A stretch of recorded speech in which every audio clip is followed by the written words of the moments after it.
Very warm welcome to all of you to smart learning Adda. आज हम लोग class 12th के इम्पोर्टेंट ऑब्जेक्टिव्स को कवर करने वाले हैं और ये हमारा फर्स्ट लेसन है। इसी तरीके से हम लोग पार्ट 1 के पूरे इम्पोर्टेंट ऑब्जेक्टिव्स को कवर करेंगे।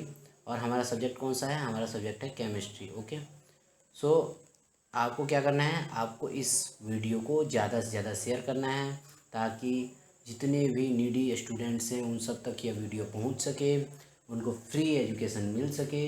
यह वीडियो बोर्ड के एग्ज़ाम्स के लिए बहुत बहुत इम्पोर्टेंट है। So please watch this video carefully and please note the concepts explained in this video. Okay, so let's start without wasting any time. Okay, so the first question is निम्नलिखित में से किसमें Franklin दोष पाया जाता है? तो सबसे पहले हम लोग दोष को यानी इम्परफेक्शन को समझने की कोशिश करते हैं कि इम्परफेक्शन होता क्या है। ओके, सो इम्परफेक्शन होता क्या है, इम्परफेक्शन का कंसेप्ट क्या है। ओके, समझते हैं। इम्परफेक्शन यानी दोष ये कहता है कि जब किसी ठोस में उसके वास्तविक व्यवस्थित संरचना यानी कि प्रॉपर अरेंजमेंट, व्यवस्थित यानी प्रॉपर अरेंजमेंट को छोड़कर इम्प्रॉपर अरेंजमेंट हो, उसके पार्टिकल्स का कैसा अरेंजमेंट हो, इम्प्रॉपर अरेंजमेंट हो, तो उसको क्या कहते हैं हम लोग? उसको कहते हैं इम्परफेक्शन यानी कि दोष। ये जो वर्ड है ना, ये दो चीज़ों से बना है। यानी जो निगेटिव साइन इंडिकेट करता है और जो निगेशन क्रिएट करता है, और परफेक्शन मतलब जो परफेक्ट हो। सो इम्परफेक्शन मीन्स जो परफेक्ट नहीं हो, something that is not perfect is called imperfect. Okay, ना वो वर्ड से ही क्लियर है कि जो इम्प्रॉपर अरेंजमेंट वाला हो उसको क्या कहते हैं हम लोग? वो दोषपूर्ण ठोस है। कौन सा ठोस है? दोषपूर्ण ठोस है। Is it clear? So the imperfection is of two types, mainly of two types. The first type is Schottky. Okay, Schottky दोष क्या है? Schottky दोष किसे कहते हैं? इसको इंग्लिश में लिखते हैं SSCHOTTKY, Schottky defect. Okay, Schottky defect क्या होता है? Schottky डिफेक्ट होता है कि जब किसी क्रिस्टल से इक्वल नंबर में केटायन एंड एनायन यानी कि धनावेश और ऋणावेश, यानी कि धनावेश और ऋणावेश क्या करें? इक्वल नंबर में अपने साइट को क्या करें? लूज कर दें। और कहाँ चले जाएं? लूज कर चले जाएं ये इंटरस्टिशियल में। तो इस प्रकार के डिफेक्ट को क्या कहते हैं हम लोग? इस प्रकार के डिफेक्ट को हम लोग कहते हैं Schottky defect. Now the important point here is that कि जो Schottky डिफेक्ट है इसमें केटायंस और एनायंस इक्वल नंबर में अपने एक्चुअल साइट को लूज कर देते हैं, जिस कारण से इसकी जो डेंसिटी है वो क्या होती है? वो डिक्रीज करती है। क्या होती है? डिक्रीज करती है। Okay, point two remember that, इसके कुछ एग्जांपल्स होते हैं उनको याद रखना है। इसके एग्जांपल्स हैं NaCl, CHCl, AgBr, etc। ये कुछ इसके इंपॉर्टेंट एग्जांपल्स हैं। एग्जांपल्स को हमेशा याद रखें, ये क्वेश्चन पूछता है। जैसे कि ये हमारा एग्जांपल है फ्रैंकलिन दोष, तो इसमें हमें Schottky दोष हमने समझ लिया। अब फ्रैंकलिन दोष को समझने की बारी है। Very very important point for all of you my dear students. ये जो मैं पॉइंट्स बता रहा हूँ ना, ये जो मैं कॉन्सेप्ट्स बता रहा हूँ, कोर कॉन्सेप्ट्स, इन कॉन्सेप्ट्स को स्क्रीनशॉट ले लीजिए और वीडियो देखने के बाद आप इसे अपने नोटबुक में नोट कर लीजिएगा। अंडरस्टूड? ये जो पॉइंट्स मैंने बताया ना, ये बोर्ड के एग्जाम्स के लिए एकदम रामबाण है आपके लिए, है ना? तो इसको नोट जरूर कर लीजिएगा। Okay, now moving on to the next type of imperfection that is called Frenkel defect. Okay, Frenkel defect ये क्या होता है, इसको समझते हैं। फ्रैंकलिन डिफेक्ट होता है कि जब किसी क्रिस्टल लैटिस में क्या होता है? जो केटायन और एनायन है, यानी कि एक केटायन या एनायन, यानी कि दोनों में से कोई एक हो सकता है ना, या एनायन। ठीक है, अपना क्या करे, लूज कर दे पोजीशन, क्या कर दे, लूज कर दे, लूज करके कहाँ चला जाए, लूज करके इंटरस्टिशियल में चला जाए। इंटरस्टिशियल को हिंदी में कहते हैं हम लोग अंतराकाशी, तो अंतराकाशी में चला जाए, तो इसको हम लोग क्या कहते हैं, इसको हम लोग कहते हैं फ्रैंकलिन दोष, Frenkel defect. Understood? Okay, now the basic difference that we understood between Frenkel and Schottky is that, Frenkel में क्या हुआ था, फ्रैंकलिन में हुआ था कि एक केटायन और एक एनायन दोनों में से कोई एक लूज करता है अपना पोजीशन, और शॉटकी में क्या बताया मैंने, शॉटकी में मैंने अभी बताया आपको कि two cations and anions, sorry, cations and anions together, cations and anions together in equal number, most important बात, in equal number loses its position. Understood? Now ये इक्वल नंबर में अपने पोजीशंस को लूज करते हैं। सो बेसिक डिफरेंस हम लोग को समझ में आ गया। अब हम लोग चलते हैं कुछ एग्जांपल्स, यानी कि फ्रैंकलिन डिफेक्ट के एग्जांपल्स क्या क्या होते हैं। इसमें होता है AgCl, AgBr, AgI, important point two be noted that इसके एग्जांपल जो है एग्जाम में पूछे जाते हैं। तो इसमें क्या आ गया, AgBr आ गया। अभी मैंने बताया आपको कि ये जो AgBr है ना, ये मैंने शॉर्ट की में भी बताया। So most important point that is to be noted that AgBr एक ऐसा सॉलिड है जिसमें बोथ डिफेक्ट्स, यानी कि फ्रैंकलिन एंड शॉर्ट की दोनों पाए जाते हैं। सो फ्रैंकलिन डिफेक्ट पूछ रहा है ना यहाँ पे, कौन सा है, तो फ्रैंकलिन डिफेक्ट कौन सा होगा, AgBr। अंडरस्टूड? नाउ ये जो फ्रैंकलिन डिफेक्ट है ये कब होता है, तो फ्रैंकलिन डिफेक्ट होता है जब जो केटायन का साइज है ना, केटायन का साइज एनायन से क्या हो, केटायन का साइज कह रहा है कि एनायन से ज़्यादा बड़ा हो, एनायन से ज़्यादा बड़ा हो, याद रखना ये तब बनता है। बेसिकली अब यहाँ पे एक और पॉइंट समझ लेते हैं साथ साथ कि इसमें डेंसिटी पे कोई डिफेक्ट नहीं पड़ता है, डेंसिटी पे कोई भी दुष्प्रभाव या प्रभाव यू कैन से नहीं पड़ता है। अब इम्पोर्टेंट बात हमें क्लियर हो गया कि फ्रैंकलिन दोष में जो घनत्व रहता है वो प्रभावित नहीं होता, और शॉर्टकी दोष में घनत्व क्या होता है, प्रभावित होता है। इम्पोर्टेंटली याद रखना है इसको। चलिए नेक्स्ट क्वेश्चन की तरफ मूव करते हैं। शॉर्टकी दोष होने का कारण क्या है, तो अभी मैंने बताया शॉर्टकी दोष तब होता है जब लैटिस साइड से केटायन तथा एनायन अपने पेयर की अनुपस्थिति कर देते हैं, absence of cations and anions from their lattice sites. Okay, now the third question is कि निम्नलिखित में से कौन अर्धव्यास अनुपात ऑक्टाहेड्रॉन की संरचना को इंडिकेट करता है, which of the following indicates the structure of octahedron? Okay, now let us understand the basic concept behind this question.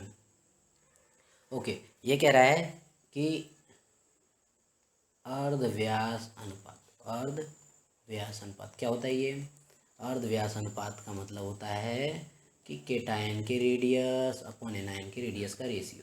अब इसमें कुछ कॉन्सेप्ट्स है, अगर ये देखिए ध्यान से समझना है इसको, पॉइंट को यहाँ पे। अब हमें एक और पॉइंट समझ लेना है, समन्वय संख्या, समन्वय संख्या ये क्या होता है, समन्वय संख्या को कहते हैं हम लोग कोऑर्डिनेशन नंबर, शॉर्टकट में लिखता हूँ यहाँ पे कोऑर्डिनेशन नंबर।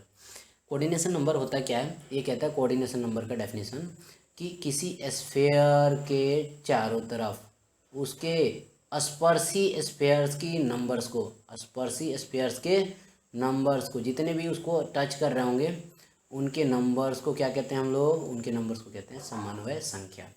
नाउ अब यहाँ पे कोर कंसेप्ट क्या कहता है, ये जो हमारे पास ऑक्टाहेड्रॉन है, ऑक्टाहेड्रॉन में टोटल हमारे पास जो कोऑर्डिनेशन नंबर है ये होता है 6। ओके, सो यहाँ पे कोऑर्डिनेशन नंबर 6 होता है। अब 6 होने के लिए कंडीशन क्या है, रेशियो का, रेशियो से तो हमें कोऑर्डिनेशन नंबर मालूम चलता है, और इसमें कितना हो गया, 6 हो गया। तो हमें ये कैसे पता चलेगा कि इसका रेशियो कितना होगा। So let's understand the whole concept of ratio of cations and anions. Okay, ये कहता है कि अगर ये जो R प्लस है और अपॉन R माइनस ये लेस देन रहता है और you can say belongs to अगर हो किसमें, तो बिलोंग्स टू इसके लिए मैं एक रेंज लिखता हूँ 0.414 टू 0.732। तो इसको हम लोग कहते हैं कि ये इसका कोऑर्डिनेशन नंबर 6 होगा ना। अभी देखिए यहाँ पे क्या कह रहा है कि ऑक्टाहेड्रॉन है, ऑक्टाहेड्रॉन का कोऑर्डिनेशन नंबर 6 होता है। ये भी हम लोग आगे चल के समझेंगे कैसे 6 होता है। और यहाँ पे ये जो रेशियो है इनके बीच में कौन आ रहा है, तो इनके बीच में आ रहा है हमारा 0.730। So the right answer will be option number C. Now moving on to the next question, कह रहा है कि एफसीसी एक जालक में कितने परमाणु होते हैं। ओके, यहाँ पे भी कोर कंसेप्ट छिपा हुआ है, इसको भी समझते हैं। एफसीसी जालक, एफसीसी जालक ये क्या होता है, ये होता है फेस सेंटर्ड क्रिस्टल। ओके, अब फेस सेंटर्ड क्रिस्टल क्या होता है, तो ये होता है जिसके फेस के सेंटर पे क्या हो, स्फीयर्स प्रेजेंट हो। ओके, तो फेस के सेंटर पे प्रेजेंट रहता है। अब हम लोग समझते हैं इसमें कितने एटम्स होंगे, तो कैसे निकालेंगे, तो सॉरी इसमें हम लोग एटम्स के नंबर्स को निकालते हैं पहले। ठीक है, एटम्स के नंबर को निकालते हैं। तो क्योंकि इसमें कॉर्नर्स 8 होते हैं और 8 कॉर्नर्स पे 8 स्फीयर्स प्रेजेंट रहते हैं, और एक स्फीयर जो है 8 स्फीयर के द्वारा जुड़ा रहता है। सो इसको 1/8 से मल्टीप्लाई करेंगे, प्लस करेंगे। इसके फेसेस जो हैं, फेसेस कितने होते हैं, सो ईच क्रिस्टल में फेसेस होते हैं 6 और each face is shared by 2।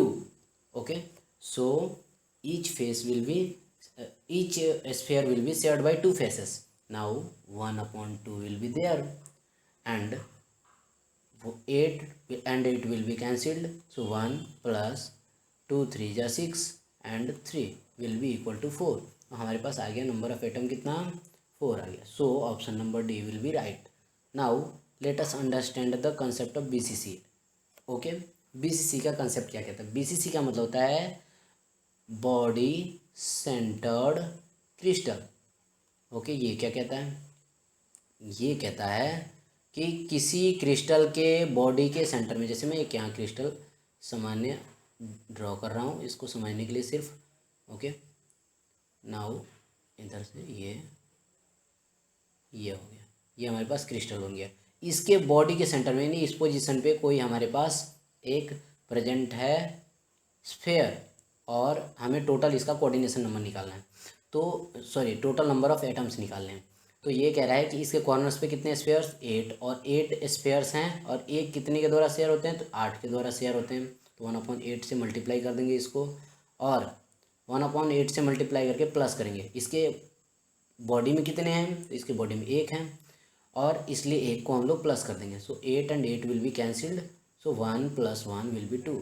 तो इसमें हो गए हमारे पास total number of atoms 2. Now such concepts you have to apply in other similar type of questions. Okay, now अब हम लोग आगे मूव ऑन करते हैं और देखते हैं कि अगला क्वेश्चन क्या है। नेक्स्ट क्वेश्चन है कि CsCl की क्रिस्टल संरचना है, और कौन सी क्रिस्टल संरचना है ये समझना है। तो CsCl जो है ना, सीजियम क्लोराइड, इसको कहते हैं सीजियम क्लोराइड, ये बनाता है बीसीसी स्ट्रक्चर, यानी कि body centred crystal. Understood.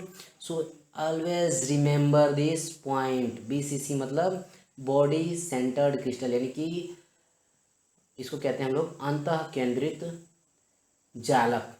Okay, now question number 6 is that निम्नलिखित में से किस धातु की समन्वय संख्या 8 होती है। ओके, ऑलवेज रिमेंबर, ये जो पोटेशियम है ना हमारे पास, इस पोटेशियम का जो समन्वय संख्या, अभी मैंने बताया आपको समन्वय संख्या का कॉन्सेप्ट, समन्वय संख्या होता क्या है, इसका कॉन्सेप्ट क्या होता है, ये पता कैसे चलता है कि इसमें 8 होगा, ये मैंने अभी बताया। ये ratio of cation and anions के रेडियस से पता चलता है। So right option will be first potassium. Now 7th question is निम्नलिखित में से कौन आयनिक क्रिस्टल का उदाहरण है। आयनिक क्रिस्टल बताना है कौन है। सो आयनिक क्रिस्टल का पहचान देखिए, मैं बताता हूँ यहाँ पे आपको। अभी आयनिक क्रिस्टल का पहचान होता है कि एक उसमें पार्ट जो है मेटल होता है, प्लस दूसरा पार्ट क्या होता है, नॉन मेटल होता है ना। तभी तो आयंस का फॉर्मेशन होगा। मेटल क्या करता है, इलेक्ट्रॉन को लूज करता है, नॉन मेटल क्या करता है, इलेक्ट्रॉन को गेन करता है। ये गेन करता है और ये लूज करता है, और इसलिए इस पर क्या बनता है प्लस और इस पर क्या बनता है माइनस। कूलॉम्स लॉ में we have already studied that opposite charges always attracts each other. So हमें मालूम है कि मेटल यहाँ पे इस पे प्लस चार्ज बन गया, ये नॉन मेटल इस पे माइनस चार्ज बन गया। So both of this ions will attract each other and hence the formation of compound takes place. So यहाँ पे कह रहा है कि निम्नलिखित में से कौन आयनिक क्रिस्टल है। फटाक से लॉजिक लगे, एकदम तुरंत लॉजिक। ये कार्बन है, इसमें तो कुछ है ही नहीं, ये PO4 है। अभी ये समझ लेते हैं कार्बन क्या है। कार्बन जो है आपका सहसंयोजन यौगिक है, और ये जो है ग्रेफाइट ये भी सहसंयोजन यौगिक है। और Na2SO4 क्या है, ये आपका एक धातु हो गया सोडियम, और SO4 क्या हो गया, ये एक अधातु हो गया। इस पर अभी हम लोग समझते हैं 2- होता है, और क्योंकि यहाँ पे 1 प्लस होता है और 2 से गुणा करें तो ये 2+ हो जाएगा। सो ये आपका बना ionic crystal. Okay, now moving on to the next question. ये कह रहा है कि ब्रैग समीकरण क्या है। ओके, ब्रैग समीकरण आपका है इसमें से एन लेमडा बराबर 2D साइन थीटा, यानी ऑप्शन नंबर डी। अब ब्रैग समीकरण क्या कहता है, ब्रैग समीकरण कहता है कि अगर आपके पास डेंसिटी दिया हुआ है, लेमडा का वैल्यू दे रखा है, लेमडा का वैल्यू दे रखा है, यानी वेवलेंथ दे रखा है, तो आप क्या निकाल सकते हैं, उसमें एन निकाल सकते हैं। N means number of particles निकाल सकते हैं। ओके, नाउ यहाँ पे समझने वाली बात क्या है, नेक्स्ट क्वेश्चन में अभी हम लोग समझ लेते हैं। नेक्स्ट क्वेश्चन 9th नंबर इसी से रिलेटेड है, बिल्कुल इसी का एक न्यूमेरिकल यहाँ पे दिया हुआ है। लेमडा का वैल्यू है आपके पास, वेवलेंथ वैल्यू दे रखा है 1.54 एंगस्ट्रॉम, थीटा का वैल्यू आपको दे रखा है 2.5 degree, and N equal to 1। तो डेंसिटी क्या है, इसमें पुट कर देना निकल जाएगा। आपका फॉर्मूला कह रहा है N lambda equal to 2D sine theta. Okay, solve करते हैं इसको। एन लेमडा, एन का वैल्यू हमारे पास 1 हो गया, लेमडा का वैल्यू हो गया 1.54 इक्वल टू 2, और डी का वैल्यू हमें निकालना है साइन डिग्री। डिग्री हमारे पास कितना दे रखा है 22.5।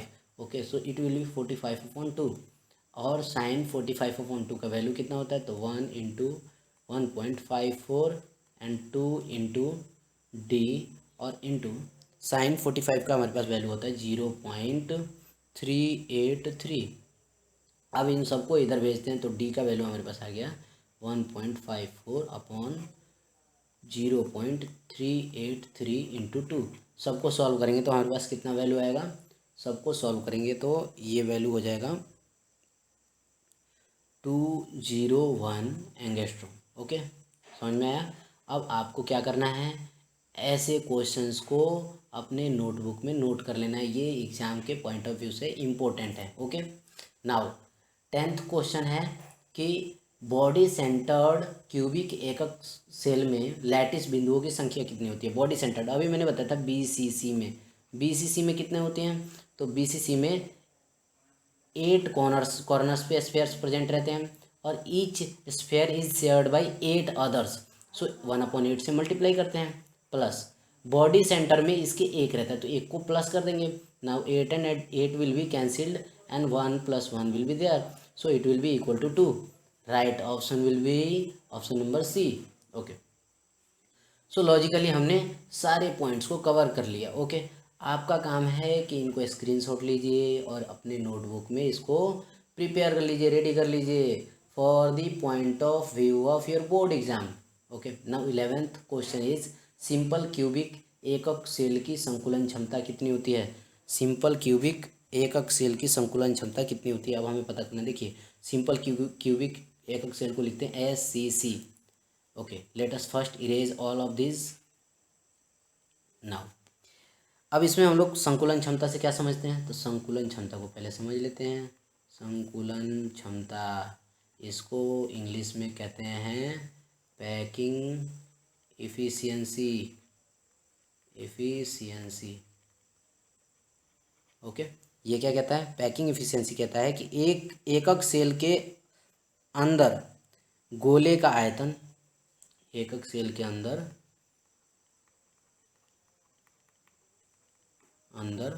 गोले का आयतन है ना, गोले का आयतन, और अपॉन जो हमारे पास एकक सेल का आयतन है उसको डिवाइड कर देंगे। एकक सेल का आयतन है ना, और 100 से गुणा कर देंगे, यानी ये परसेंटेज होता है। ओवरऑल बात हमें समझ में आ गई, ये क्या होता है, ये एक परसेंटेज वैल्यू होता है। नाउ अब ये कंसेप्ट कहता है कि जब आप एसएससी की बात करते हैं, SCC यानी कि सिंपल क्यूबिक सेल की बात करते हैं, तो सिंपल क्यूबिक सेल में ये होता है 52%, और 52%, और इसमें अब एक और बात आ गया, रेडियस और एज के लेंथ का फॉर्म क्या रिलेशन होता है, ये ए क्या है, लेंथ ऑफ एज है ना, एज की लंबाई यानी एक किनारे की लंबाई है, और आर क्या है, रेडियस है, रेडियस ऑफ स्फीयर है। नाउ इन दोनों में रिलेशन क्या हो गया, एसएससी में A = 2R, हमेशा याद रखिए, ये इंपॉर्टेंट ऑब्जेक्टिव्स बन रहे हैं, यहाँ पे कॉपी में नोट कर लीजिएगा जरूर।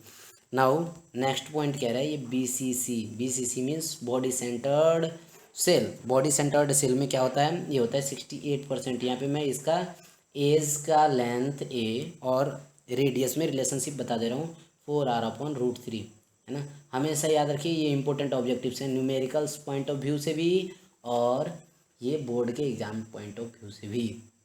नाउ कह रहा है HCP एंड FCC, इन दोनों में क्या होता है, HCP means hexagonal close packing, okay, और FCC means face centred cell, और इन दोनों में क्या रिलेशन होता है, तो इसका क्या रहा है, पैकिंग इफिशियंसी होता है 74%, और इसमें A और R के बीच में रिलेशन होता है A = √8R। इन सभी पॉइंट्स को आप अभी स्क्रीनशॉट ले लीजिए, वीडियो देखने के बाद इसको नोट डाउन कर लीजिएगा, ये इम्पोर्टेंट पॉइंट्स हैं, okay. Now let us move on to the okay, so the right answer for this question will be okay. 9th question के लिए हमारा आंसर क्या आया, ये आया, इसमें क्या आया, D नंबर ऑप्शन, ओके। और बॉडी सेंटर्ड में क्या आया, अभी हमने निकाला 2 आया। नाउ कह रहा है सिंपल क्यूबिक एक सेल में संकुलन क्षमता कितनी होती है, तो अभी हमें मालूम क्या चला, सिंपल क्यूबिक में 52%, ये रहा ना option number C, okay. Now let us move on to the next question. So next question is BCC एकक सेल की संकुलन क्षमता कितनी होती है। आगे ना क्वेश्चन देखिए, इंपॉर्टेंट क्वेश्चन है, मैं पहले ही बता दे रहा हूँ। BCC का संकुलन क्षमता कितना होता है, तो BCC का अभी हमने बताया 68%, ये रहा ना option number B will be right. FCC एकक सेल की संकुलन क्षमता कितनी होती है, FCC भी आगे देखिए, FCC का अभी मैंने बताया था 74% होता है। सो यूनिट सेल के घनत्व का सूत्र क्या होता है, यूनिट सेल के घनत्व को कैसे निकाला जाता है, ये हमारा क्वेश्चन नंबर है 14, और क्वेश्चन नंबर 14 का राइट आंसर क्या होगा, D, okay okay. So it's formula is MN/NAQ, ये होता है क्या, डेंसिटी निकालने का formula, sorry this option is wrong and the option number B will be correct, okay. Now हमें ये मालूम चला कि ये डेंसिटी निकालने का फॉर्मूला है, और किसका, यूनिट सेल का डेंसिटी कैसे निकाला जाता है, MN/NAQ, ओके। नाउ M का वैल्यू क्या होता है, M का वैल्यू होता है हमारे पास, सॉरी N का वैल्यू होता है हमारे पास 6.022 × 10⁻23। इसको क्या क्या कहते हैं हम लोग, एवोगाड्रो नंबर, इसको हम लोग कहते हैं एवोगाड्रो नंबर, ओके। और N क्या होता है, N होता है number of atoms and ions, okay. And A क्या होता है, A होता है हमारे पास लेंथ ऑफ एज, ये होता है length of edge. So with the help of this formula you can find the density of unit cell, okay. So let us move on to the next question. Now next question is question number 15 is, यदि किसी crystal में cation और anion के radius का अनुपात ये देखा, कह रहा है कि 0.414 से बड़ा छोटा हो तो समन्वय संख्या क्या होगा। अभी मैंने बताया आपको पिछले ही क्वेश्चंस में समन्वय संख्या का कॉन्सेप्ट, कि अगर इससे छोटा हो तो क्या होता है, इसका 6 होता है, okay. So the right answer will be option number D, okay. So 15th question का आंसर क्या होगा, ऑप्शन नंबर D, यानी कि समन्वय संख्या कितना आ गया, 6। नाउ 16th क्वेश्चन है कि यदि R+ और R- = 0.225, तो 0.225 के बराबर हो तो इसका आंसर क्या होगा, तो इसका आंसर अभी मैंने बताया, इसका आंसर क्या होगा 2 होगा, यानी ऑप्शन नंबर सॉरी इसका आंसर होगा ऑप्शन नंबर बी यानी 4। यानी कि इस ये क्या होगा ऑक्टाहेड्रल होगा, ऑक्टाहेड्रल यानी कि चतुष्फलकीय। ओके, ये चतुष्फलकीय होगा। ओके, नाउ कह रहा है कि 17th नंबर क्वेश्चन कह रहा है कि यदि r प्लस और r माइनस का रेशियो क्या है 0.732, तो इसमें कितने होंगे समन्वय संख्या। ये बराबर कह दिया ना, तो बराबर कह दिया तो इसमें क्या होगा, इसमें होगा आपका sorry there is a mistake little bit. Okay, now कह रहा है कि ये r प्लस r माइनस 0.414 से लेस है, तो इसमें होगा आपका समन्वय संख्या 4। इसमें कितना होगा या 4 हो जाएगा। ये कह रहा है कि 0.225 है, तो इसमें आपका हो जाएगा 4, इसमें भी राइट आंसर हो जाएगा 4। एंड यहाँ कह रहा है कि r प्लस और r माइनस का इक्वल टू रेशियो है 0.732, तो इसमें आपका समन्वय संख्या कितना हो जाएगा, इसमें हो जाएगा आपका 8। Okay, so doubt must be clear, there must be no doubt. Okay, now कह रहा है ये नेक्स्ट क्वेश्चन में कि नेक्स्ट क्वेश्चन की तरफ चलते हैं हम लोग। ये कह रहा है नेक्स्ट क्वेश्चन कि शॉटकी दोष के कारण ठोस का घनत्व क्या होता है। अभी मैंने आपको पिछले क्वेश्चंस में कंसेप्ट इसका क्लियर किया था। शॉटकी दोष होता क्या है कि जब इक्वल अमाउंट में केटायंस एंड एनायंस क्या करते हैं, अपना पोजीशन लूज करते हैं, तो इसको क्या कहते हैं, शॉटकी दोष कहते हैं। आप बताइए इसमें क्या होता है, घटता है या बढ़ता है। अभी मैंने बताया था घट जाता है, तो so option number B will be your right answer. Now question number 19 is Ni 0.98 एंड ऑक्सीजन 1.00 में Ni+2 का प्रतिशत कितना होगा। सो इसमें परसेंटेज पूछ रहा है Ni2+ का, so its percentage will be 96%। And in the upcoming video you will be learning the whole concept of this ions and its percentage. Okay, now moving on to the next question. Question number 20 है कि NaCl crystal में SrCl2 crystal बाहर से डालने पर, देखिए SrCl2 के crystal को हम लोग कहाँ से डाल रहे हैं, बाहर से डाल रहे हैं, यानी ये फॉरेन सब्सटेंस है। तो कह रहा है कि विलयन प्राप्त होता है, और जिसमें Na+ के स्थान पर क्या होता है, देखिए Na+ जो है ना वो मोर रिएक्टिव है, क्या है, मोर रिएक्टिव है, और Sr जो है क्या है, लेस रिएक्टिव है। तो Na क्या करेगा, Sr को रिप्लेस कर देगा, तो क्या हो जाएगा Na की जगह पे Sr2+, यानी कि ये हमारे पास राइट आंसर क्या होगा, Sr2+। Okay, now question number 21 is यदि बैंड गैप 0.7 इलेक्ट्रॉन वोल्ट का हो, बैंड गैप कितना का हो, 0.7 इलेक्ट्रॉन वोल्ट का हो, तो वो क्या होता है। सो इसको समझते हैं, तो इसका आंसर क्या होगा, ये अर्धचालक होगा। ओके, अब बैंड गैप क्या होता है इसको समझ लेते हैं और इसका पूरा कंसेप्ट समझते हैं। ओके, सबसे पहले हम लोग ये समझते हैं कि अर्धचालक क्या होता है। अर्धचालक इसको कहते हैं हम लोग semi conductor, semi conductor. Okay, ये क्या कहता है, तो सेमी कंडक्टर कंसेप्ट कहता है कि वे पदार्थ जिनमें चालकता क्या हो, चालकता यानी कंडक्टिविटी, चालकता किस कारण से हो, तो चालकता इलेक्ट्रॉनों के एक्साइटेशन से हो, इलेक्ट्रॉनों के एक्साइटेशन से हो, है ना, इलेक्ट्रॉन्स के एक्साइटेशन से हो। ओके, उत्तेजना से हो। नाउ कह रहा है कि अर्धचालक वैसे पदार्थ हैं जिनमें इलेक्ट्रॉन के एक्साइटेशन से कंडक्टिविटी होती है। इनमें मोस्ट इम्पोर्टेंटली याद रखिएगा, ये जो रेंज यहाँ पे मैं बता रहा हूँ, इनमें एनर्जी गैप जो है ना, ईजी एनर्जी गैप, ऊर्जा का जो गैप है वो क्या होता है, 2 इलेक्ट्रॉन वोल्ट से कम होता है, यानी लेस देन 2 इलेक्ट्रॉन वोल्ट। हमेशा याद रखिए। अब देखिए जो वैल्यू दे रखा है हमारे पास 0.7 इलेक्ट्रॉन वोल्ट, ये तो 2 से कम ही है, तो इससे कम है, इसका मतलब ये क्या है, ये अर्धचालक है। अंडरस्टूड। ओके, नाउ इसमें एक कंसेप्ट आया है बैंड गैप क्या होता है। सो हम लोग इसको समझने की कोशिश करते हैं, बैंड गैप क्या होता है। बैंड गैप कहता है कि देखिए हमारे पास 3 तरीके के पदार्थ होते हैं, एक होता है चालक, दूसरा होता है अर्धचालक और तीसरा होता है कुचालक।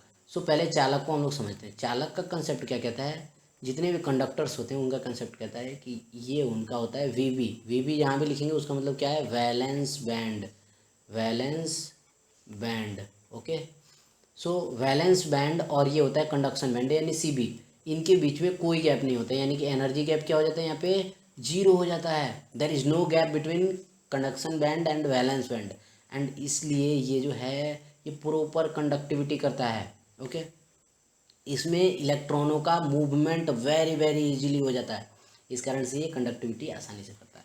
तो चालक का समझ में आ गया कंसेप्ट कि वैलेंस बैंड और कंडक्शन बैंड में क्या पोजीशन होता है और इनकी एनर्जी गैप क्या होती है, जीरो होती है। Always remember. Now next point कह रहा है कि एक होता है सेमीकंडक्टर, ठीक है। सेमीकंडक्टर मतलब अर्धचालक।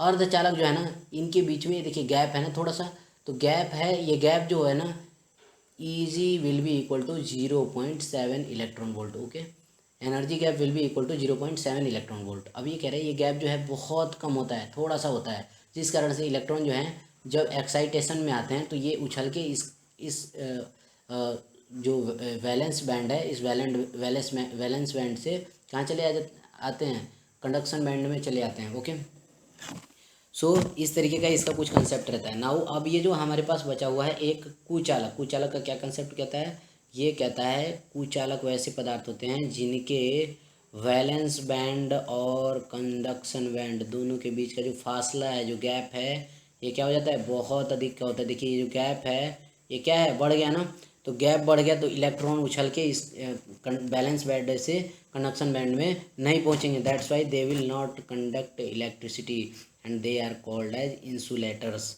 ओके, यहाँ पे जो एनर्जी गैप जो है ये होता है 6 इलेक्ट्रॉन वोल्ट और मोर देन दैट। ओके, हमेशा याद रखिए कि इंसुलेटर्स में जो गैप ऑफ एनर्जी होता है और बिटवीन किसके किसके, तो valence band and conduction band is very very large. Okay, now अब हमें समझना है यहाँ पे एक और कंसेप्ट छिपा हुआ है ना, there are many more concepts here. Okay, and many questions have been asked in examinations and been asking. Okay, so यहाँ पे कह रहा है कि जो एनर्जी गैप है Eg, ये एनर्जी गैप क्या है, ये बहुत अधिक है। किसके लिए, ये नॉन कंडक्टर्स के लिए, यू कैन से इंसुलेटर्स के लिए क्या है, बहुत अधिक है। हमेशा याद रखिए, है ना। तो अब क्या कह रहा है, अब कंसेप्ट कह रहा है कि अब इसमें कि अर्धचालक में कुछ अर्धचालक जो होते हैं हमारे पीरियोडिक टेबल में प्रेजेंट है अर्धचालक, ठीक है। तो अर्धचालक को हमने समझ लिया कि क्या होते हैं, जिनमें एक्साइटेशन के कारण से फ्लो ऑफ करंट होता है। नाउ अर्धचालक में दो तरीके के अर्धचालक होते हैं, एक होता है इंट्रिंसिक, है ना। इंट्रिंसिक क्या होते हैं और एक्सट्रिंसिक क्या होते हैं, इनको समझते हैं, है ना। एक्सट्रिंसिक ये क्या होते हैं, दोनों को समझने की कोशिश करते हैं। इंट्रिंसिक को कहते हैं हम लोग जो आंतरिक रूप से इलेक्ट्रॉनों के एक्साइटेशन से जिसमें इलेक्ट्रिसिटी फ्लो करती है, और एक्सट्रिंसिक कहते हैं जिनको बाह्य सपोर्ट की ज़रूरत होती है, जिनको बाहर से सपोर्ट दिया जाता है, बाहर से किसी इम्प्यूरिटी को क्या किया जाता है, ऐड किया जाता है, बाहर से किसी इम्प्यूरिटी को क्या किया जाता है, ऐड किया जाता है। तो इस प्रकार से जो सेमीकंडक्टर बनता है उसको हम लोग क्या कहते हैं, एक्सट्रिंसिक कहते हैं। ओके, नाम से ही पता चल रहा है ये एक्सटीरियर से बना हुआ है, ये इंटीरियर से बना हुआ है। सो इम्प्यूरिटी को ऐड करते हैं। Now the process of adding impurity to a pure semiconductor, pure semiconductor में बाहर से हम लोग क्या करते हैं, इम्प्यूरिटी ऐड करते हैं, बाहर से फॉरेन, यू कैन से फॉरेन इम्प्यूरिटी को ऐड करते हैं। तो इसको कहते हैं हम लोग क्या, इसको हम लोग कहते हैं डोपिंग। अंडरस्टूड, क्या कहते हैं इसे, डोपिंग कहते हैं। जब अर्धचालकों में किसी अशुद्धि को, यानी कि किसी बाह्य अशुद्धि को हम लोग मिलाते हैं तो उसको हम लोग कहते हैं डोपिंग। डोपिंग को हिंदी में कहते हैं हम लोग अपमिश्रण। यहाँ से क्वेश्चन पूछा जाता है, very very important questions have been asked in your examinations, so always note down this points in your notebook. Okay, now जो एक्सट्रिंसिक है ना, एक्सट्रिंसिक यानी जो बाहर के फॉरेन सब्सटेंस को, फॉरेन इम्प्योरिटी को ऐड करने से बना है, ये दो प्रकार का होता है। कितने प्रकार का होता है, ये दो प्रकार का होता है। एक होता है, आपने सुना भी होगा, इसको पढ़ा भी होगा पहले, है ना। तो एक होता है आपका एन टाइप और दूसरा क्या होता है, दूसरा होता है पी टाइप। ओके, तो एन टाइप और पी टाइप दोनों को अभी हम लोग कवर करेंगे और दोनों के कंसेप्ट को समझने की कोशिश करेंगे। एन टाइप और पी टाइप क्या होता है, नाम से ही पता चला होगा, एन मीन्स निगेटिव और पी मीन्स पॉजिटिव। ओके, समझने की कोशिश करते हैं। नाउ कह रहा है कि एन टाइप में ऐसे अर्धचालक, यानी कि ऐसा अर्धचालक जिसमें जो डोपेंट होता है, डोपेंट मतलब जिसको डोपिंग किया जाता है, मिलाया जाता है ना, वो हायर हायर वैलेंस इलेक्ट्रॉन वाला होता है, जिसकी वैलेंसी क्या होती है, अधिक होती है। देखिए, जब वैलेंस इलेक्ट्रॉन अधिक होगा तभी तो इलेक्ट्रॉन जो है वो एक रिमेनिंग रह जाएगा, बच जाएगा। इलेक्ट्रॉन क्या हो जाएगा, बच जाएगा। और इलेक्ट्रॉन के बचे रह जाने से क्या होगा, ये इलेक्ट्रॉन मूवमेंट करेगा, फ्री इलेक्ट्रॉन रह जाएगा, और इसके मूवमेंट से इलेक्ट्रिसिटी कंडक्शन इंक्रीज हो जाएगा, conductivity will be enhanced. Okay, now P type क्या होता है। पी टाइप कह रहा है कि ऐसा सेमीकंडक्टर जिसमें जो डोपेंट है ना, जिसको हम लोग मिला रहे हैं, जिसको हम लोग डोपिंग कर रहे हैं, डोपेंट जो है ना उसकी वैलेंस इलेक्ट्रॉन क्या होगी, लोअर होगी, लोअर वैलेंस इलेक्ट्रॉन को मिलाते हैं, है ना। अब फ़ायदा क्या होगा इससे, इससे क्या होगा कि इलेक्ट्रॉन उसको प्रॉपरली मिलेंगे नहीं, जिसमें हम लोग डोपेंट को मिला रहे हैं, तो इससे बनते हैं प्लस वैकेंट बनते हैं, है ना, यानी कि केटाइंस के वैकेंट बनेंगे। और इन केटाइंस के वैकेंट के मूवमेंट के कारण से, क्या मूवमेंट के कारण से, इनके घूमने के कारण से इलेक्ट्रिसिटी कंडक्शन होगा पूरे क्रिस्टल में। अंडरस्टूड।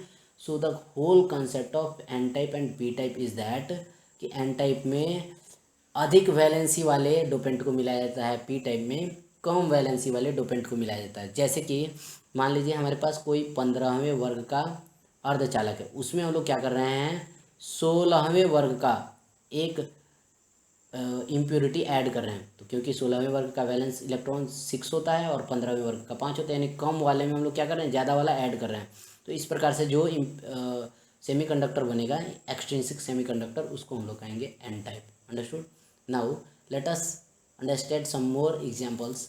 जैसे कि मान लीजिए यहाँ पे जो हमारे पास है एक 15वें वर्ग का एलिमेंट है, और यू कैन से सेमीकंडक्टर, और उसमें हम लोग ऐड कर रहे हैं डोपेंट 14वें वर्ग का, है ना, इसको हम लोग इसमें मिला रहे हैं। तो क्योंकि 14वें वर्ग का वैलेंस इलेक्ट्रॉन 4 होता है और 15वें वर्ग का 5 होता है, तो इसमें क्या होगा, इलेक्ट्रॉन डिफिशियंसी हो जाएगा, इस कारण से प्लस होल्स बनेंगे, है ना, इस कारण से क्या बनेगा, प्लस होल बनेगा, है ना। और इस प्लस होल के मूवमेंट के कारण से क्या होगा, इलेक्ट्रॉनों का कंडक्शन होगा। समझ में आया पूरा बात। सो अब इसमें हम लोग समझते हैं कुछ एग्जाम्पल के द्वारा। ओके, सो एन टाइप में एग्जाम्पल क्या होता है, एन टाइप में एग्जाम्पल कहता है कि जैसे कि जर्मेनियम है, जर्मेनियम का वैलेंस इलेक्ट्रॉन जो है 4 है, और इसमें हम लोग डोपेंट मिलाते हैं, डोपेंट है हमारे पास एस आई जो 14th ग्रुप का है, और इसका वैलेंस इलेक्ट्रॉन 4 होता है। देखिए, इसको हम लोग, सॉरी, जर्मेनियम और ये दोनों सेम ग्रुप का है, ये भी 14th ग्रुप का है और ये भी 14th ग्रुप का है, तो ये डोपेंट नहीं हुआ। इसमें हम लोग दोनों में डोपेंट के रूप में हम लोग मिलाते हैं 15वें वर्ग के एलिमेंट यानी आर्सेनिक को मिलाते हैं। देखिए, हमने क्या किया, जर्मेनियम में और सिलिकॉन में क्या ऐड किया है, हमने आर्सेनिक को ऐड किया है। ये देखिए, इसका वैलेंस इलेक्ट्रॉन कितना होता है, 5 होता है, इसका 4 होता है और इसका भी 4 होता है। इनमें ऐड किया हमने किसको, हमने ऐड किया एक्सेस वैलेंस इलेक्ट्रॉन वाले इम्प्योरिटी को। तो इस कारण से इनकी जो इनकी जो फॉर्मेशन हुई कंपाउंड की, उसमें एक इलेक्ट्रॉन फ्री मूवमेंट में रहेगा, है ना। तो एक इलेक्ट्रॉन फ्री मूवमेंट में रहेगा, इस कारण से जो कंडक्टिविटी और जो यू कैन से एक्सट्रिंसिक सेमीकंडक्टर बनेगा, उसको हम लोग क्या कहते हैं, उसको हम लोग कहते हैं N type. Okay, so example के द्वारा एन टाइप क्लियर हो गया। Now let us clear the concept of P type semiconductor. P type semiconductor ये क्या होता है, तो पी टाइप सेमीकंडक्टर में कहता है, जैसे मान लीजिए एग्जांपल के तौर पे सिलिकॉन है हमारे पास और जर्मेनियम है, दोनों का कितना होता है, अभी हमने क्लियर किया, इसका 4 होता है, इसका 4 होता है, ये दोनों बोरॉन फैमिली के एलिमेंट्स हैं। अब इसमें हम लोग क्या करते हैं, इसमें हम लोग इंडियम IN बी और एल इनको हम लोग ऐड करते हैं। इन सब का वैलेंस इलेक्ट्रॉन कितना है, 3 है। इन सब को हम लोग क्या करते हैं, इसमें ऐड करते हैं। इनके एडिशन से जो हमारे पास एक्सट्रिंसिक सेमीकंडक्टर बनेगा, उसमें क्या होगा, उसमें इलेक्ट्रॉन डिफिशियंसी होगी और प्लस वैकेंट बनेगा, जिसके कारण से ये क्या करेंगे, कंडक्शन करेंगे, और इस प्रकार के बने सेमीकंडक्टर को हम लोग क्या कहते हैं, पी टाइप कहते हैं। अंडरस्टूड। सो ध्यान से इसको, अब देखिए, अभी कंसेप्ट ये कहता है कि इसमें धनावेशित छिद्र बनते हैं, धनावेशित छिद्र यानी कि प्लस होल्स बनते हैं, तभी से बता रहे हैं प्लस होल्स बनते हैं, और इन्हीं होल्स के कारण से क्या होता है, इसमें कंडक्शन होता है। सो हमने क्वेश्चन कौन सा करना था, हमें क्वेश्चन करना था कि जीई अर्धचालक के साथ उपस्थित एस। अब देखिए एस को क्या कहेंगे, देखिए जीई अर्धचालक है और इसमें एस मिलाया जा रहा है, इसको क्या कहते हैं, इसको कहते हैं dopant. Clear concept, okay.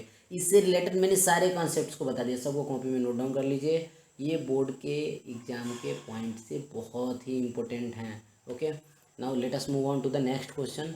23rd number question है कि एक बार मैग्नेट माइक्रो बी बराबर होता है, एक बार मैग्नेट बराबर कितना होता है, तो एक बार मैग्नेट बराबर होता है, ये आपका फर्स्ट आंसर राइट होगा, 9.27 into 10⁻⁻24 ampere metre square, okay. So first option ही will be right. 24th question है आपका कि C6H6 कैसा पदार्थ है। देखिए C6H6 जो है ना वो प्रति चुंबकीय पदार्थ है। मैंने बताया कार्बनिक पदार्थ जो होते हैं सामान्यतः वो क्या होते हैं, वो प्रति चुंबकीय होते हैं, तो ये याद रखना है, ओके। 25th नंबर क्वेश्चन कह रहा है कि सोडियम क्लोराइड का जालक है। सोडियम क्लोराइड का जालक कैसा है, तो सोडियम क्लोराइड का जो जालक है ना वो मेनली कैसा होता है, अष्टफलकीय होता है, यानी ऑक्टाहेड्रल होता है। कैसा होता है, ऑक्टाहेड्रल, ओके। ये याद रखना है, क्या होता है ये, ऑक्टाहेड्रल होता है। 26th क्वेश्चन कह रहा है कि एक चतुष्फलक जालक में अर्धव्यास का अनुपात कितना होता है। चतुष्फलक जालक है यानी कि ये टेट्राहेड्रल है, तो टेट्राहेड्रल में इसका अनुपात कितना होता है, तो इसका अनुपात होता है 0.225 से 0.414। ये आपको पहले ही बताया था। इसमें कितना होता है कोऑर्डिनेशन नंबर, इसमें CN होता है 4, याद रखना है इसको भी, कोऑर्डिनेशन नंबर को भी साथ साथ में लेके चलिए। 27th क्वेश्चन है, निम्न में से कौन ऑक्साइड का ठोस जालक रोधक है। ठोस जालक रोधक पूछ रहा है 27 नंबर क्वेश्चन में। सो इसका आंसर होगा cobalt oxide, COO, okay. Now 28th question कह रहा है कि ट्रांजिस्टर सेटों के निर्माण में प्रयुक्त होने वाला तत्व है। ट्रांजिस्टर सेटों में, ट्रांजिस्टर में कौन सा तत्व इस्तेमाल किया जाता है, ट्रांजिस्टर में इस्तेमाल होने वाला तत्व कौन सा है, तो ट्रांजिस्टर में मेनली हम लोग इस्तेमाल करते हैं सिलिकॉन का। सिलिकॉन क्या है, एक सिलिकॉन एक सेमीकंडक्टर, ये क्या है, एक सेमीकंडक्टर। अभी मालूम होना चाहिए आपको, सिलिकॉन का यूज किया जाता है मेमोरी कार्ड बनाने में, मेमोरी कार्ड बनाने में, है ना। मेमोरी कार्ड में भी इसका इस्तेमाल किया जाता है, ट्रांजिस्टर में भी इसका इस्तेमाल किया जाता है। इट्स वेरी इम्पोर्टेंट, और यू कैन से its significance in the technology is very very important. अभी जो है, अभी चाइना में है जो डिमांड बढ़ गया है, ये पूरे वर्ल्ड वाइड इसका डिमांड अचानक से एकदम बूम हो गया है, बढ़ गया है इसका डिमांड, है ना। तो इस कारण से इसमें पूरा एक कंट्रोवर्सी छिड़ा हुआ है, ओके। नाउ जो 29th क्वेश्चन है यह है कि हीरे का क्रिस्टल उदाहरण है। हीरे का क्रिस्टल किसका एक उदाहरण है, तो कह रहा है आयनिक जालक का, धात्विक जालक का। आयनिक होगा ही नहीं, धात्विक भी नहीं होगा क्योंकि ये धातु है नहीं। सहसंयोजक जालक का और आणविक जालक का। ये क्या है, ये एक सहसंयोजक जालक का और आणविक जालक का कौन सा ऑप्शन होगा, तो इसमें हमारे पास दो ऑप्शन तो ऐसे ही कैंसिल हो गए और बचा हमारे पास दो, सहसंयोजक जालक और आणविक जालक। तो ये होगा क्या, सहसंयोजक जालक। देखिए आणविक जालक का पहचान है, उसमें वो अकेला रहता है ना, अकेला। जैसे कि अगर आपको कह दिया कि ये जैसे एग्जाम्पल को दे दिया N नाइट्रोजन, ये किसका एग्जाम्पल है, तो ये आणविक जालक हो गया। N2 सॉरी Cl2 ये किसका हो गया, ये भी आणविक जालक का हो गया। लेकिन अगर आपको कह रहा है कि हीरा, तो हीरा जो है ना, हीरा और आपको कह सकते हैं यहाँ पे ग्रेफाइट, ये सब किसके एग्जाम्पल्स हैं, ये सब एग्जाम्पल्स हैं सहसंयोजक जालक के, याद रखना हमेशा। नाउ 30th क्वेश्चन कह रहा है कि NaCl ठोस जालक में प्रत्येक Na+ और Cl- से कितने घिरे रहते हैं। Na+ आयन जो है वो Cl- के कितने आयन से घिरा रहता है। अब देखिए ये क्वेश्चन जो है ना बहुत बार बोर्ड के एग्जाम्स में पूछा हुआ है। इस क्वेश्चन के आंसर को तो भूलिएगा ही मत, इसको हमेशा याद रखिएगा। इसका आंसर क्या होगा, इसका आंसर होगा 6, यानी कि जो Na+ आयन है ना वो 6 क्लोरीन आयन से घिरा रहता है, यानी इसका कोऑर्डिनेशन नंबर कितना होगा, इसका कोऑर्डिनेशन नंबर 6 हो जाएगा, okay. Now 31st question is, जालक में AB व्यवस्था है, तो AB व्यवस्था है तो वो कौन सा जालक होगा, तो यहाँ ऑप्शन है आपका घनाकार जालक, BCC जालक, FCC और HCP।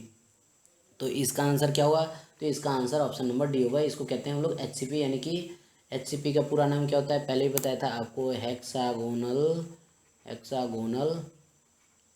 क्लोज पैकिंग, है ना, ये इसका फुल फॉर्म होता है। और इसका आंसर क्या होगा, HCP। नाउ 32nd क्वेश्चन कह रहा है कि निम्नलिखित में से कौन सा पदार्थ विषम द्वैतता यानी कि which of the following substance shows anisotropy, तो कौन दर्शाता है एनिसोट्रॉपी? एनिसोट्रॉपी दर्शाता है आपका ऑप्शन नंबर बी, यानी BaCl2 जो है एनिसोट्रॉपी यानी विषम दैशिकता दर्शाता है। एनिसोट्रॉपी को हम लोग विषम दैशिकता कहते हैं, है ना, विषम दैशिकता। ओके, विषम दैशिकता का क्या मतलब है? विषम दैशिकता का मतलब है कि the physical properties in all directions will not be same. If it is not same it is called anisotropy, if it is same it will be called as isotropy. Isotropic and anisotropic हम लोग पढ़ चुके हैं पहले, सो इसको isotropic कहते हैं हम लोग। Okay, now moving on to the next question. The next question is किसी क्रिस्टल में विद्युत चालकता उत्पन्न करने हेतु अशुद्धि मिलाने की क्रिया को क्या कहते हैं? देखिए अभी मैंने बताया कि अगर अशुद्धि मिलाना है तो अशुद्धि मिलाने की क्रिया को क्या कहते हैं हम लोग? उसको कहते हैं क्या? देखिए अशुद्धि को मिलाते हैं उसको हम लोग कहते हैं डोपिंग। अभी मैंने बताया डोपिंग किसे कहते हैं, तो डोपिंग कहते हैं कि किसी भी अर्धचालक में, शुद्ध अर्धचालक में किसी बाहर से हम लोग किसी भी प्रकार की अशुद्धि मिलाते हैं। शुद्ध में क्या मिलाते हैं? अशुद्धि मिलाते हैं, तो उसको क्या कहते हैं हम लोग? डोपिंग कहते हैं। अब देखिए डोपिंग में मैंने बताया आपको दो प्रकार के अर्धचालक बनते हैं, एक बनता है P टाइप, दूसरा बनता है N type. Crystal clear? Okay, so you have to memorise the whole concept that I have given in this video, and most importantly please note down the whole concepts written and given in this video. Okay, most importantly please share this video and like, share and subscribe to the Smart Learning Adda.